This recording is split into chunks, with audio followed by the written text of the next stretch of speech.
여러분 안녕히 주무셨습니까? 우리가 잠든 사이 어떤 일이 있었을까요? 저희 굿모닝 글로벌과 함께 체크해 보시죠. 자, 지난 밤사이 미국 증시는요, 참 변수가 많았던 하루였습니다. 연준의 금리 결정 주요 지표라고 할 수 있는 소비자 물가 지표 CPI가 나왔고요. 또 테이퍼링에 대한 이야기가 나올지 여부가 최대 관심사였었던 의사록이 공개됐습니다. 또 뿐만 아니라 3분기 어닝 시즌도 출발을 알렸고요.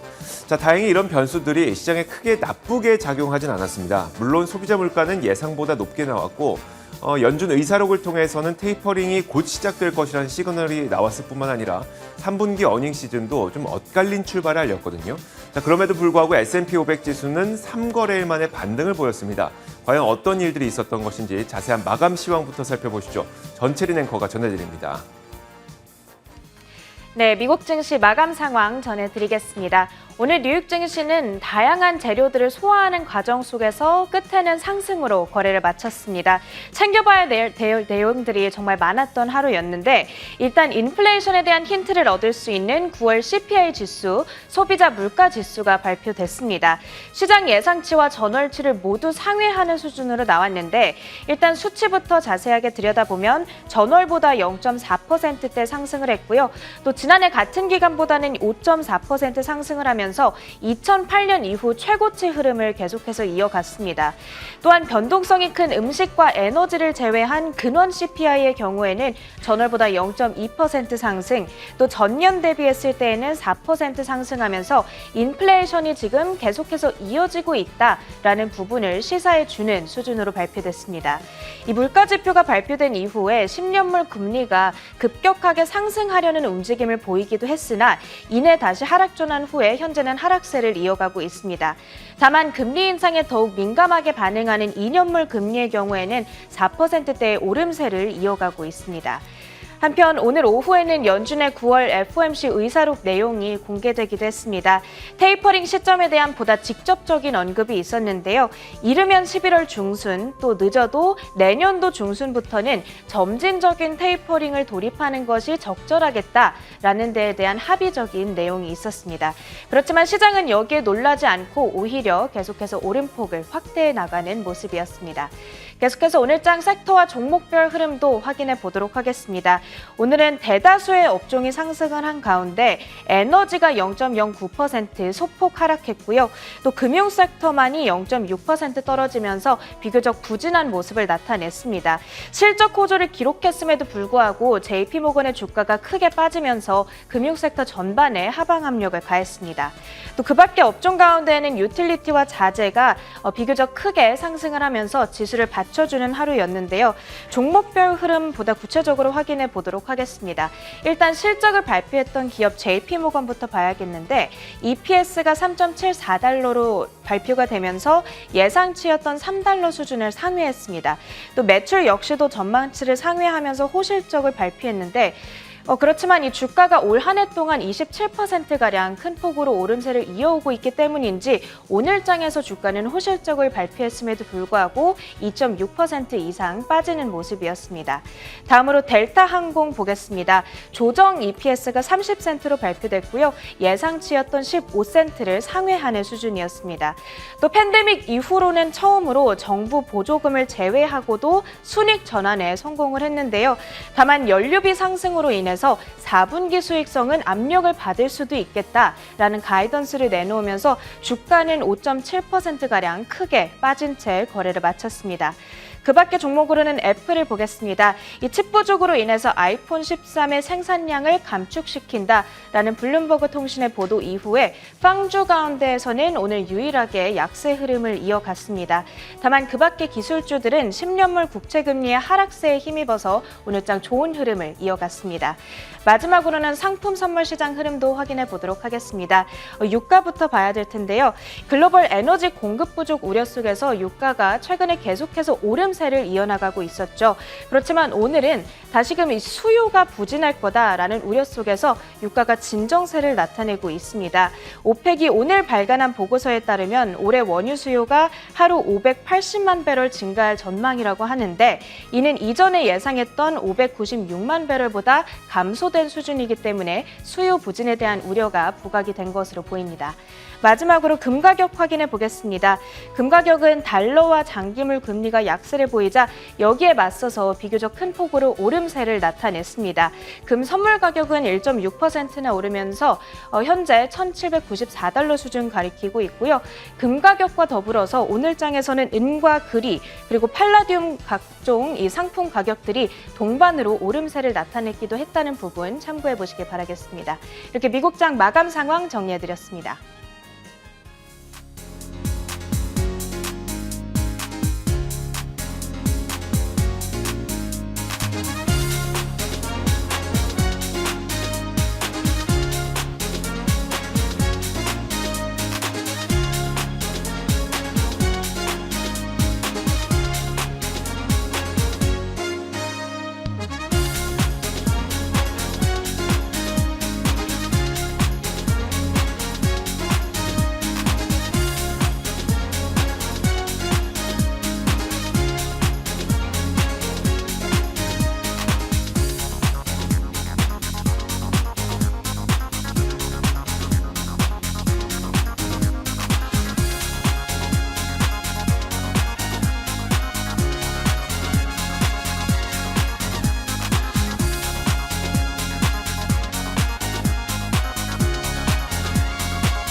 자, 지난밤 사이 미국 시장에서 어떤 일들이 있었는지 하나씩 살펴보면서 자세한 분석까지 내려보겠습니다. 애프터마켓 오늘도 신한금융투자 WM 리서치부 스마트머니 추적팀 최진석 팀장 함께하겠습니다. 어서 오세요. 안녕하십니까. 네, 안녕하세요.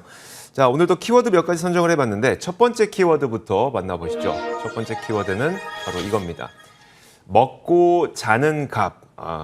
이게 비싸지면 참 우리 생활이 곤란해지는데 어떤 내용일까요? 네, 맞습니다. 간밤에 9월에 CPI 지표가 미국에서 발표가 됐죠. 근데 예상치를 상회를 했습니다. 네. 근데 그 중에서도 먹고 자는 값이 많이 오른 게 극심한 인플레이션을 좀 유진시킨 요인이라는 그런 내용이 있었습니다.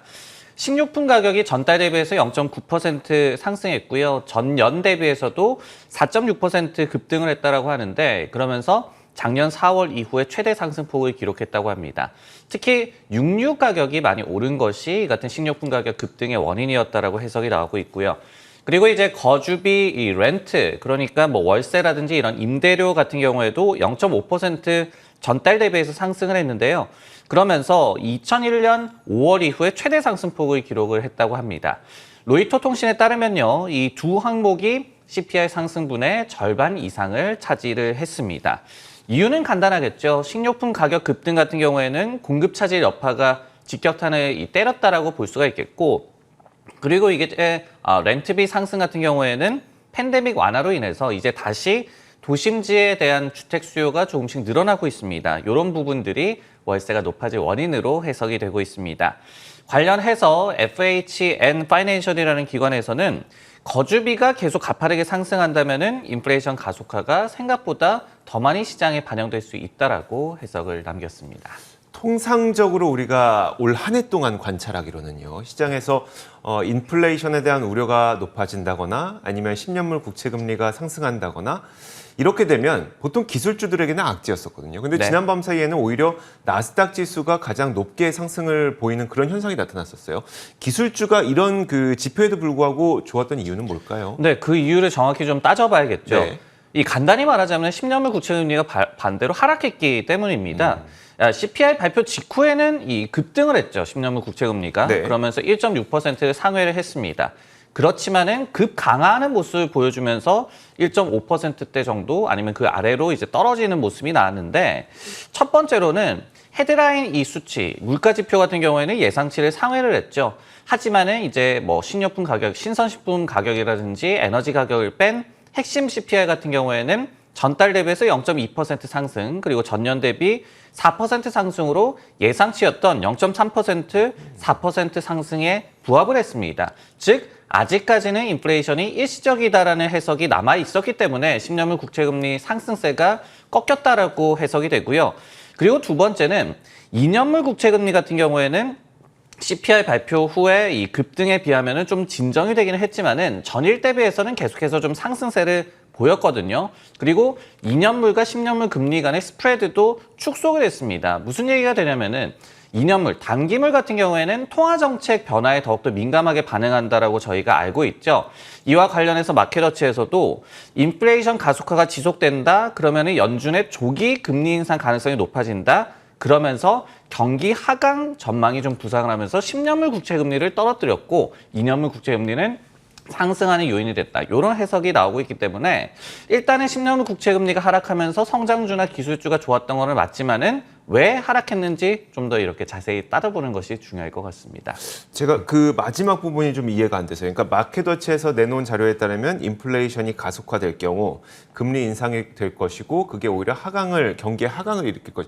이 논리 다시 한 번만 좀 말씀해 주실까요? 네, 이제 통상 2년물은 네네. 저희가 통화정책 변화에 굉장히 민감하게 반응을 하고 그리고 네. 10년물은 우리가 인플레이션 전망 그리고 경기 전망이라고 네네. 통상적으로 얘기를 하잖아요. 근데 이제 10년물 국채금리가 하락한 것이 이게 뭐 긴축에 대한 기대감이 약화돼서 그런 것이 아니라 네. 인플레이션이 계속해서 이렇게 가속화되게 된다면은 연준이 생각보다 빨리 금리를 인상할 수가 있다. 그러면은 이 경기 회복세가 하강할 수 있다. 경기가 둔화할 수 있다. 그렇기 때문에 경기 전망을 반영하는 10년물이 하락했다. 이렇게 해석이 됩니다. 이해가 이제 좀 되시나요? 아, 네. 이런 이유 때문에 기술주에게는 오히려 이런 금리의 단기적인 하락이 뭐 투자 심리적으로 좀 편안함을 가져다 줄 수가 있기 때문에 기술주에 좀 반등이 나타났다. 이런 해석이 나오고 있다는 설명을 해주셨습니다. 자, 좋습니다. 그러면 이제 두 번째 키워드도 한번 보도록 하죠. 두 번째 키워드는 바로 이겁니다. 테이퍼링 개시. 이것도 지난 밤 사이에 굉장히 뜨거운 뉴스 가운데 하나였었죠. 시장이 예상했던 시점에 이 테이퍼링이 개시가 될 것으로 보입니다. 이미 시장에 좀 충분히 소화된 내용이기 때문인지 시장 악영향은 다소 적었던 상태였었고요. 자, 그 내용을 한번 살펴보자면 이날 FOMC 의사록이 공개됐죠. 의사록에 따르면 이르면 11월 중순경부터 점진적으로 테이퍼링에 들어갈 수 있다는 내용이 포함됐다고 합니다. 연준 위원들은 미국의 경제가 목표치에 다다르고 있다고 느끼고 있다고 지적하면서 곧 매월 사들이던 이 자산 매입 규모를 줄임으로써 통화 정책을 정상화하는 데 돌입할 수 있다는 내용이 적혀 있었다고 합니다. 자, 구체적인 규모는 이런데요. 현재 연준은 매월 1,200억 달러 정도의 현재 그 채권을 매입하고 있습니다. 그 가운데 국채가 800억 달러죠. 국채가 800억 달러, 그리고 MBS, 모기지 담보부 증권이 500억 달러, 이렇게 해서 1,200억 달러를 이제 사들이고 있는데, 이 가운데 매달 국채 매입 100억 달러와 모기지 담보부 증권 MBS 매입 50달러씩을 매달 줄이는 방식으로 테이퍼링을 진행하게 될 것으로 보입니다. 자, 이런 방식으로 테이퍼링을 하다 보면은 8개월이면 테이퍼링이 끝나게 되거든요. 그러면 이제 내년 중순쯤에 테이퍼링이 모두 완료될 것이라는 계산이 나오게 되는 겁니다. 자, 연준 의사록에서도 위원들이 일반적으로 동의하는 바는 경기 회복이 광범위하게 정상 궤도를 향해 가고 있고 내년 중순경에 테이퍼링을 종료하고 금리를 인상하는 것이 바람직할 것이라는 점이다 라고 쓰여 있었습니다. 테이퍼링이 종료되면 이제 그 다음 수순은 금리 인상인데 그렇게 된다면 연준 점도표에서도 볼 수 있었던 것처럼 내년에 첫 번째 금리 인상이 나타날 가능성이 있는 겁니다. 자, 다음 미국 FOMC는 이제 현지 시간으로 11월 2일과 3일 이틀에 걸쳐서 개최가 됩니다. 우리 시간으로는 4일인 목요일 새벽에 이 모든 내용을 좀 확인할 수 있을 것으로 보이는데요. 이날에 정말 테이퍼링이 공식적으로 11월 중순에 시작할 것인지 아니면 약간의 여유를 두고 12월 중순쯤에 시작할 것인지 이런 것들이 주된 관전 포인트가 될 것으로 보입니다. 자, 어쨌든 이번 연준의 의사록 공개를 통해서 테이퍼링 시작에 대한 강력한 시사가 나왔거든요. 이게 시장에 제대로 소화된 뉴스라고 봐도 되는 것인지도 궁금하고요. 자, 그러면 이제 테이퍼링에 본격적으로 들어가게 되는 그 시점에 시장의 악영향도 좀 적을까요? 네, 일단은 의사록에서도 중요 내용이 분명히 있었습니다. 네. 첫 번째는 다수, 이 a number of라는 그런 표현이 나왔는데 다수가 완전 고용을 위한 상당한 추가 진전이 이뤄졌다고 이제 얘기를 하고 있다라는 내용이 나왔고요. 인플레이션 같은 경우는 이미 이 부분이 완성됐다라고 많은 연준위원들이 주장을 하고 있죠. 이제 그만큼 테이퍼링에 이제 가까워졌다라고 뜻을 해석할 수가 있을 것 같습니다. 그리고 두 번째로 몇몇, several이라는 그런 표현인데요. 몇몇은 더 빠른 테이퍼링 속도를 선호한다고 이런 내용이 또 나왔습니다. 그렇기 때문에 이번에 의사록을 보더라도 충분히 테이퍼링에 대해서 말씀해 주셨듯이 강력하게 시사하는 내용이 나왔다라고 보여지는데요. 하지만 이제 오늘의 시장 반응이 좀 미미했던 것처럼 예상대로 뭐 한 11월쯤에 테이퍼링을 한다라고 한다면은 시장의 충격이 굉장히 적을 것이다라는 해석이 많이 나오고 있고요. 실제로 이제 뭐 찰스 슈왑과 같은 기관에서도 시장과 연준 간의 소통이 그동안 굉장히 잘 되어 왔다. 그렇기 때문에 테이퍼링이 실제 일어나더라도 충격은 제한적일 것이다라는 해석을 일전에 제시한 바가 있었습니다. 다만 이제 우리가 신경 쓸 것은 한 두 가지 정도일 것 같은데요. 첫 번째는 테이퍼링 속도, 그리고 두 번째는 금리 인상 시계. 이 두 가지를 이제 앞으로는 좀 내다봐야 될 것 같습니다. 무슨 얘기냐면은 예상보다 테이퍼링 속도가 과도하게 빠르거나, 그리고 지금은 연준에서 테이퍼링이 즉 조기 금리 인상으로 이어지는 것이 아니다라고 선을 긋고 있죠. 하지만은 예상보다 금리 인상이 좀 빨라지고 결국은 테이퍼링이 금리 인상과 좀 결부되는 그런 움직임. 결국 이제 연준이 시장과의 소통에서 조금 실패할 경우, 이런 부분들은 저희가 좀 주의를 해야 될 것 같고요. 참고로 이제 도이체방크 같은 경우에서 최근에 내년 12월에 금리 인상이 이루어질 것이다라고 얘기를 하면서 시장에서는 어느 정도 이제 조기 금리 인상을 계속해서 좀 예상을 하고 있습니다. 네, 알겠습니다. 자, 그러다 보니까 이 테이퍼링에 대한 강력한 시사가 나왔음에도 불구하고 지난 밤 사이 시장에 악영향은 크지 않았던 것을 봤을 때 일단 시장과 연준과의 소통은 좀 잘 되고 있다는 것이 말씀하셨던 것처럼 드러나고 있는 것 같고요. 이렇게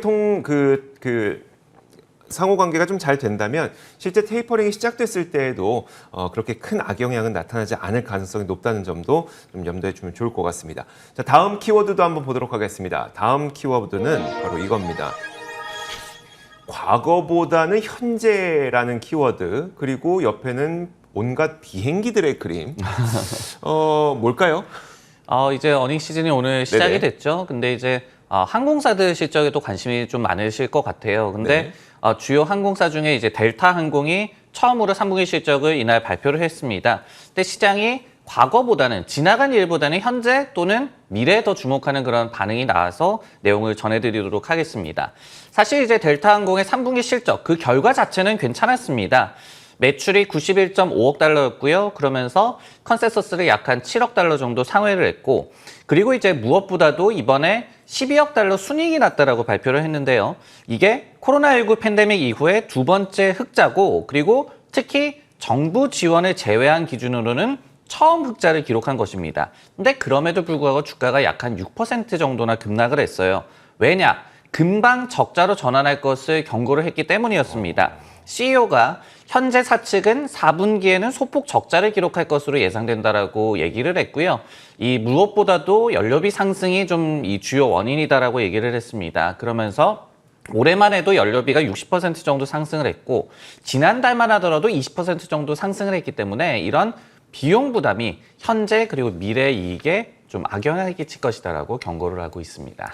이제 겨우 백신 접종 맞으면서 고객들 늘어날라 치니까 연료비가 문제가 되는 거네요. 그러다 보니까 사람들도 이제 4분기에 대한 좀 우려감 때문에 주가가 하락했다고 보면 될 것 같은데, 미국 항공주의 경우에는 이 리오프닝과 맞물려서 국내 투자자분들도 꽤 많이 투자를 하고 계신 걸로 알고 있거든요. 네. 그럼 이번 실적에서 좀 긍정적인 부분은 없었을까요?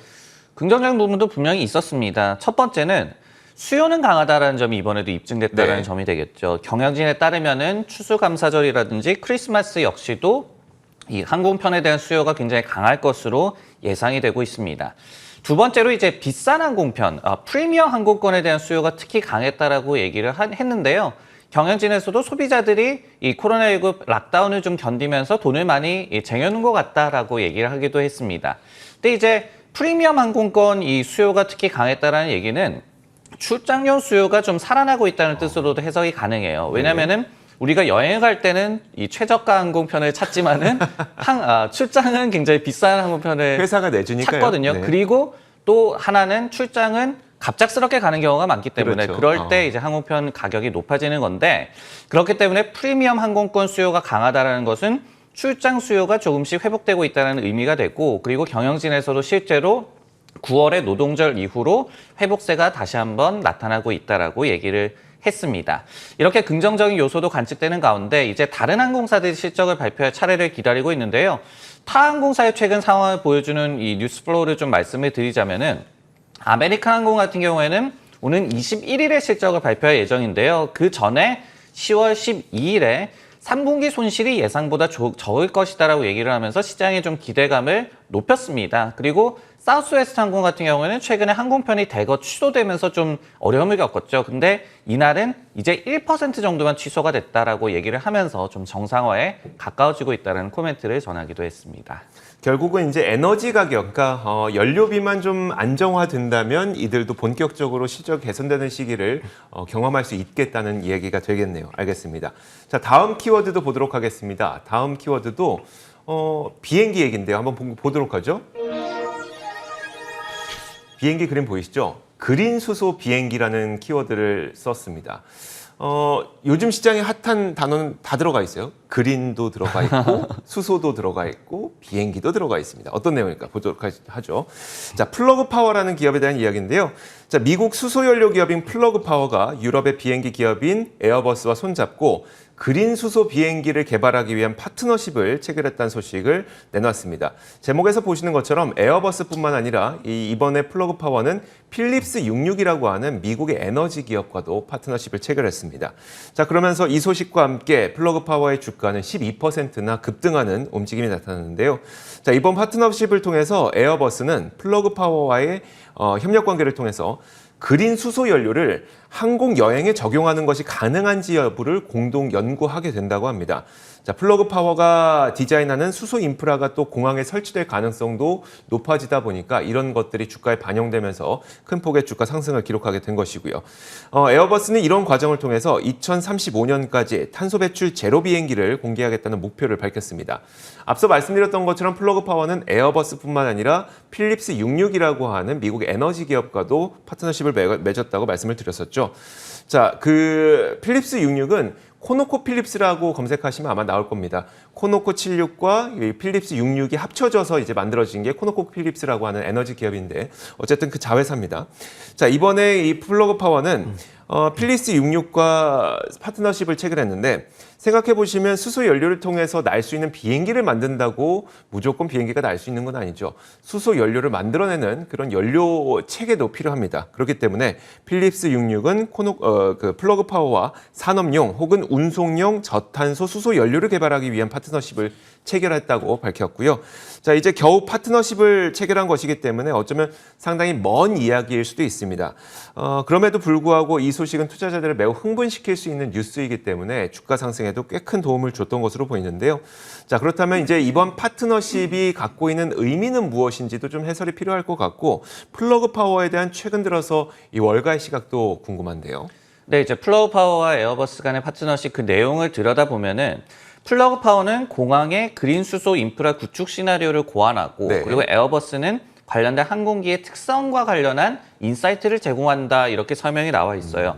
즉 새로운 분야기도 하고 그리고 각자 잘하는 분야에 이제 집중을 할 것이고 그리고 플러그 파워는 특히 항공기 분야에서 에어버스로 많은 도움을 받을 것이다. 이런 내용이 좀 전해지자 시장에서 환호 반응이 나타난 것 같은데요.